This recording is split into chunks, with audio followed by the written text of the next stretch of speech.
يا صباح السكر. فيديو النهارده هشارك معاكم الحلبة المنبتة او زي ما بيقولوا عليها في بعض دول الخليج الحلبة البستنبتة. بس يا ترى انتوا عندكم في بلدكم بتسموها ايه؟ هقولك على حاجات كتيرة في الفيديو ده، اولهم فوائد الحلبة المنبتة.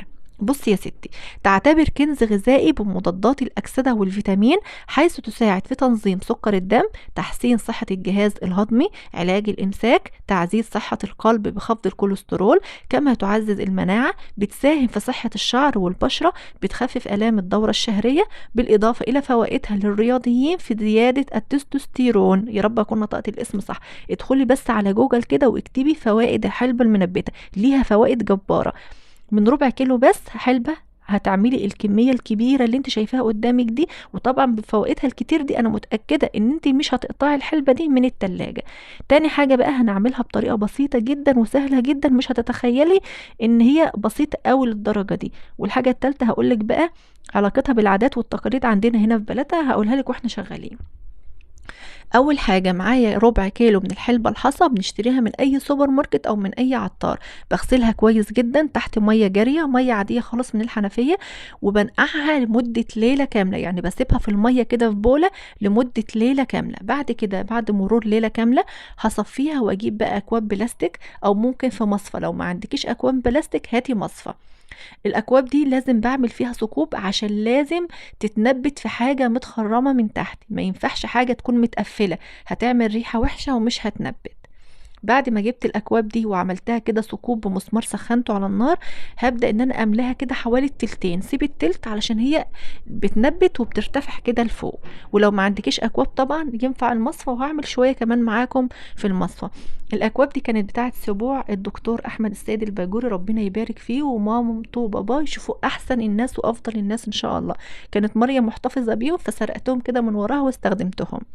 الكمية اللي اتبقت بقى هسيبها في المصفى كده، واحط تحت المصفى حاجة وهغطيها بفوطة. اما بالنسبة للاكواب حطيتها بالغطا على بتاعها، ومش شرط لو ملهاش غطا عادي. وهجيب برضو فوطة وهغطيها.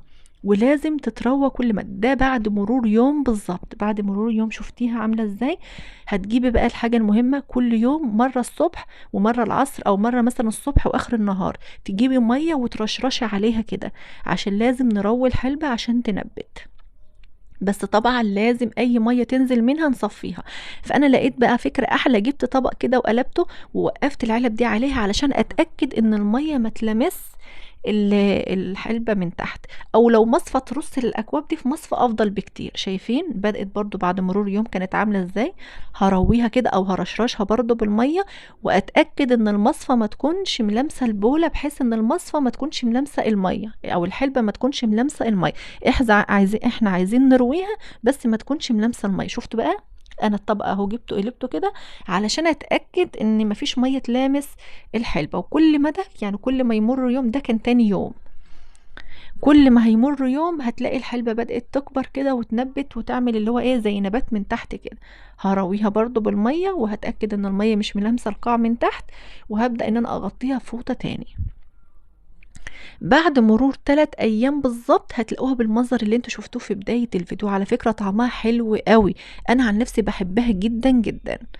شايفين برضو الانبات؟ يبقى بقى تحطيها في اكواب، تحطها في مصفى، المهم يكون حاجه لها ثقوب من تحت والميه ما تلمس الحلبه يا بنات. بعد 3 ايام كان شكلها ده. ومناسبه بقى او عادات وتقاليد الحلبه المنبته عندنا هنا في مصر، الحلبه المنبته، الترمس السوداني، الكحك، البسكوت، الحاجات دي كلها بتكون اساسيه، وعلى راسهم طبعا الفسيخ في عيد الفطر. وخلاص كلها ايام قليله وعيد الفطر يهل علينا. كل سنه وكل الناس بالف صحه وخير وسلامه يا رب. شايفين شكلها بقى قد ايه منبته؟ وبصوا طعمها حلو وصحيه جدا. للناس اللي بتقول بتعمل ريحه في الجسم، هي بتعمل ريحه خفيفه، بس طبعا مع نظافتنا الشخصيه مفيش حاجه اسمها ريحه، كفايه فوائدها الجباره. وانا على فكره بعملها طول السنه مش في العيد بس. شايفين شكلها عامل ازاي؟ شايفين قد ايه منبته وحلوه؟ وده طبعا يرجع لسر ان هي قعدت ليله كامله في الميه منقوعه. اتمنى تكونوا استفدتوا. هسيبكم في رعايه الله، والسلام عليكم.